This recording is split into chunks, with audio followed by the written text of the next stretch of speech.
So ayun guys, hindi pala ang zombie yung ano dapat pala dito. Hindi zombie pala ang papatayin.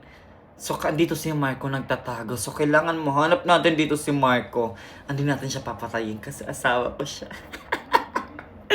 Kasi pag binaril ko siya, mamamatay siya. Ano ako, talo ako. So kailangan yung zombie, hindi papatayin ng zombie ha? Hindi papatayin. Kasi tatlong bala yan. 1, 2, 3. So kailangan alin dyan, papatayin natin. Ito yung totoong zombie.